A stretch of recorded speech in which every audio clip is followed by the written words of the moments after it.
الصلاة والسلام عليك يا رسول الله وعلى آلك وأصحابك يا حبيب الله.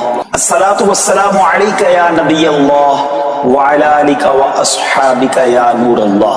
میٹھے میٹھے اسلامی بھائیوں، درود پاک پڑھنے کے بے شمار فضائل و برکات ہیں.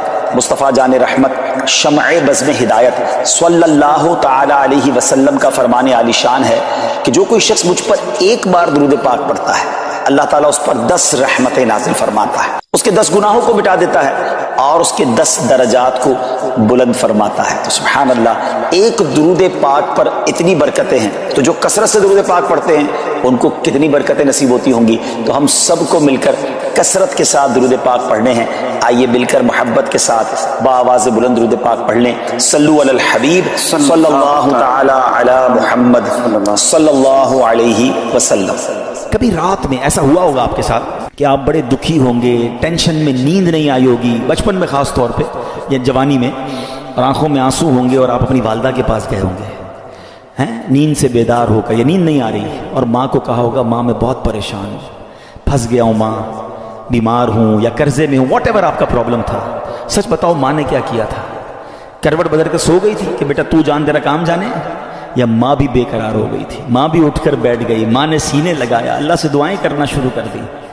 مجھے ایک بات بتاؤ، میں بستر سے اٹھ کر آنکھوں میں آنسو لیے جب ماں کے پاس گیا، اس ماں نے سینے لگایا. کبھی بستر سے اٹھ کر آنکھوں میں آنسو لے کر اللہ کے پاس جاؤ تو صحیح. میرا رب تو وہ ہے جس نے میری ماں کے دل میں ممتا بھی اسی نے ڈالی ہے، وہ کئی ماؤں سے زیادہ چاہنے والا ہے. ہمارا پرابلم یہ بات ہی نہیں کرتے اللہ سے، ہم سب سے بات کرتے ہیں. آپ اس کو ٹرائی کر کے دیکھ لیں، یہ راتیں اللہ سے مانگنے کی ہیں، اور اللہ سے اپنی مادری زبان میں جس طرح بات کرنی ہے بات کرے نا. دنیا میں کسی بڑے آدمی، گورنر، وزیر اعظم، صدر سے بات کرنی ہے، اول تو ٹائم نہیں ملتا، نمبر نہیں ملتا، مل جائے تو سیکرٹری بولتا ہے صاحب بہت بیزی ہیں، 15 دن بعد موقع ملے گا. اچھا پھر ملاقات 5 منٹ کی ہوگی. کتنی کنڈیشن ہے یار. میں تو کہہ رہا ہوں خدا سے بات کرنی ہے، احکم الحاکمین سے بات کرنی ہے. کیسے ہوگی؟ پوچھو مولا علی سے. کہتے ہیں جب میرا جی چاہتا ہے میرا رب مجھ سے بات کرے، میں قرآن پڑھنے لگ جاتا ہوں، اور جب جی چاہتا ہے میں اللہ سے بات کروں، میں دعا کرنے لگ جاتا ہوں. کیا 2 وے کانورزیشن ہے یار. نو بڈی بٹوین می اینڈ اللہ سبحانہ و تعالیٰ، نو سیکرٹری، نو ٹائم لمٹ. جتنی بات کرنی ہے کرو نا. ہاتھ اٹھاؤ اکیلے میں، کبھی کبھی تہجد میں بیٹھا کرو. یہ مسجد میں بھی آ کر نا کونا پکڑ لیا کرے، کبھی کبھی فوراً چلے جاتے ہیں لوگ، اور اللہ سے باتیں کریں. اے اللہ پریشان ہوں، اے اللہ بیمار ہوں، پھنس گیا ہوں مولا، کاروبار ٹھپ ہو گیا ہے، روزی کے مسائل ہیں، بیماری کے، جو آپ کے دل میں اللہ سے بات کرو. آپ یقین کرو وہ دینے والا ہے. وہ خود فرماتا ہے ادعونی استجب لکم، مانگو میں تمہیں عطا کروں گا. جس دن اللہ پر آپ کا بھروسہ بڑھ گیا نا، آپ کو دعا کا لطف آ جائے گا. آپ اللہ سے، پتہ ہے ایک اور بڑی پیاری قرآن پاک کی آیت کا جز ہے، وہ کیا ہے؟ وَأُفَوِّضُ أَمْرِي إِلَى اللَّهِ، میں اپنے سارے کام اپنے رب کے سپرد کرتا ہوں. ہم کہتے ہیں یار میں آج گیا تھا بھائی فلاں جگہ، فائل جمع کرا کے آیا ہوں، مسئلہ حل ہو جائے گا، بہت بڑی شخصیت کو دے کر آیا ہوں فائل. جب آپ یہ پڑھو گے نا تو دل سے آواز آئے گی فائل جمع کرا دی اللہ کی بارگاہ. آپ کے لیے زبردست وظیفہ لے کر آیا ہوں. تفسیر قرآن صراط الجنان کا مطالعہ کر رہا تھا، 22واں پارہ صراط الجنان پیج نمبر 143، اور یہ آیت نمبر ہے 26 سورہ سبا، اس کی تفسیر میں. تو کیا کمال کے دو اللہ تبارک و تعالیٰ کے ناموں سے خوبصورت وظائف ملے، الفتاح اور العلیم. یہ یاد کر لیجیے. علامہ اسماعیل حقی رحمۃ اللہ تعالی فرماتے ہیں الفتاح، یہ اسم مبارک کا خاصہ یہ ہے کہ اس کی برکت سے مشکلات آسان ہو جاتی ہیں، دل روشن ہو جاتا ہے اور کامیابی کے اسباب حاصل ہو جاتے ہیں. نماز فجر کے بعد جس نے سینے پر ہاتھ رکھ کر 71 ٹائمز اس اسم کو یعنی یا فتاح یہ پڑھا تو اس کا دل پاک اور منور ہو جائے گا، اس کا کام آسان ہو جائے گا، اور اس کی برکت سے رزق میں بھی وسعت ہوگی. اور دوسرا ہے العلیم. اس اسم مبارک کا خاصہ یہ ہے کہ اس کا ورد کرتے رہنے والے کو علم اور معرفت حاصل ہوگی. یہ بھی پڑھتے رہا کریں العلیم العلیم العلیم. اللہ تعالیٰ مجھے اور آپ کو اپنے ناموں کا اور اپنا ذکر کرنے کی توفیق عطا فرمائے. بہت سارے لوگوں کا دل جو ہے وہ مسجد میں نہیں لگتا. مسجد میں پہلے کیوں جاؤں بھائی، اتنا انتظار کرنا پڑے گا، بیان سننا پڑے گا، نماز تو دیر سے ہی ہونی ہے نا.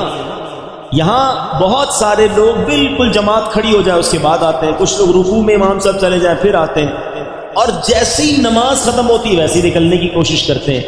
یعنی احساس یہ ہوتا ہے، وہ ایسا لگتا ہے، محسوس یہ کرواتے ہیں کہ مسجد میں لوگوں کا دل نہیں لگتا.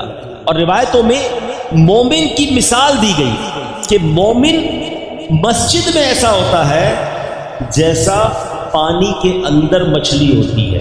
Fish in the water. مچھلی پانی میں کتنا پرسکون ہوتی ہے، اور مچھلی کو پانی سے نکال دیں تو بے چین بے قرار تڑپتی رہتی ہے.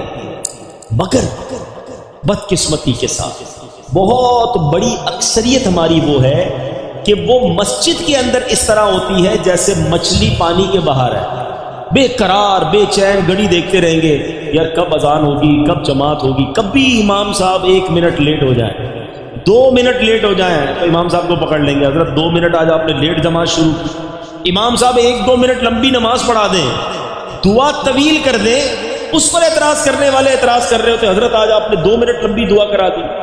اللہ کے بندو 1-2 منٹ زیادہ اللہ کے گھر میں بیٹھنے کو ملا نا، شکر ادا کرو. اچھا یہی بندہ باہر چائے کی دکان پر گھنٹوں بیٹھ جائے گا دوستوں کے ساتھ، وہاں کوئی ٹائم نہیں دیکھنا، مسجد میں 2 منٹ زیادہ کیوں گزرے اس پر اعتراض شروع ہو جاتا ہے. اس کا مطلب پتہ کیا ہوا کہ دل مسجد میں نہیں لگ رہا. جس کا دل مسجد میں نہ لگے وہ اپنے دل کا علاج کرائے، کیونکھ مسجد کس کا گھر ہے بتاؤ نا. اچھا آپ کے گھر میں بغیر اجازت کوئی آ سکتا ہے؟ دروازہ کھٹکھٹائے کہ آج آپ کے گھر میں رہوں گا، آپ کہیں گے کون ہو بھائی میں تو جانتا ہی نہیں. جب میرے اور آپ کے گھر میں بے اجازت کوئی نہیں آ سکتا، اللہ کے گھر میں کیسے آئے گا؟ خوش نصیب ہیں وہ لوگ جنہیں روز بلایا جاتا ہے. مسجد میں خود سے کوئی نہیں آتا، بلایا جاتا ہے. جو نہیں آتا نا، اب ماشاءاللہ یہ مسجد اتنی فل ہے کہ پیچھے بھی لوگ کھڑے ہیں. میں آپ سب سے ایک سوال کرنا چاہتا ہوں، کیا صرف جمعہ کی نماز فرض ہے؟ ہونا یہ چاہیے تھا کہ عصر میں بھی مسجد فل ہوتی، مغرب میں بھی فل ہوتی، عشاء میں، فجر میں. اور جو لوگ کہتے ہیں نا یار میں مسجد نہیں جاتا، تمہاری بھول ہے. تم نہیں جاتے، تمہیں بلایا نہیں جاتا.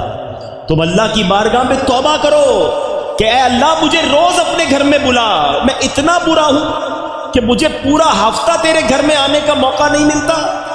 توبہ کر کے اللہ کو راضی کر کے مسجد میں آنا جانا باندھ لو.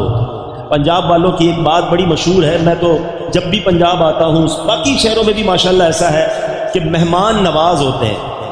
جب بھی آئیں بڑا خیال کرتے ہیں مہمانوں کا، ٹھیک ہے نا. تو جب آپ کے گھر کوئی آتا ہے کیا کرتے ہو؟ مہمان خوش ہو کر جائے. ایسا ہی ہے نا، اگر آپ کے گھر پہ کوئی مہمان آتا ہے آپ کیا کہتے ہیں؟ یار مہمان راضی ہو کے جائے. اب مہمان کو کچھ تحفہ بھی دے کے بھیجتے ہیں. ایسا ہی ہے، جب اللہ کے گھر پر کوئی آئے گا تو اللہ اسے جھولی بھر کر نہیں بھیجے گا، اسے خوش کر کے نہیں لوٹائے گا. خوش نصیب ہے وہ لوگ جو مسجد میں روز آتے ہیں، بیٹھتے سکون سے ذکر و اذکار پڑھتے ہیں. ارے دنیا میں کسی کے گھر جاؤ وہ تحفے کے ساتھ بھیجتا ہے، اللہ کے گھر میں آئیں گے وہ جھولیاں بھر کے لوٹائے گا. تو نیت کر لیں انشاءاللہ. پہلی نیت تو یہ کر لیں کہ اب انشاءاللہ 5 نمازیں مسجد میں باجماعت ادا کریں گے. جمعہ کا دن کوئی عام دن نہیں ہے، یاد رکھیے گا. جمعہ کا دن ایک بڑا خاص دن ہے. اللہ تبارک و تعالی نے ہم پر ایک خاص کرم کیا ہے کہ ہمیں ہر ہفتے یہ دن عطا فرمایا.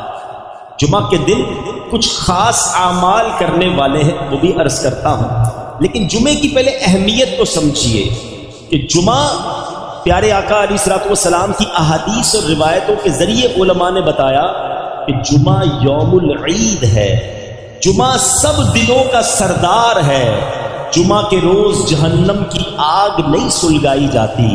جمعہ کی رات دوزخ کے دروازے نہیں کھلتے. جمعہ کو بروز قیامت دلہن کی طرح اٹھایا جائے گا. جمعہ کے روز مرنے والا خوش نصیب مسلمان شہید کا رتبہ پاتا ہے اور عذاب قبر سے محفوظ ہو جاتا ہے. مفسر شہیر حکیم الامت حضرت مفتی احمد یار خان نعیمی رحمت اللہ تعالی علیہ فرماتے ہیں کہ جمعہ کو حج ہو تو اس کا ثواب 70 حج کے برابر ہے. کیونکہ جمعے کی ایک نیکی کا ثواب 70 گنا ہے، ملٹی پلائی بائی 70. ہم کہتے ہیں نا یار فلاں جگہ اسکیم لگی ہوئی ہے بھائی، 50% ڈسکاؤنٹ، 20% ڈسکاؤنٹ. زیادہ ڈسکاؤنٹ ہو تو سردی میں گرمیوں کا سامان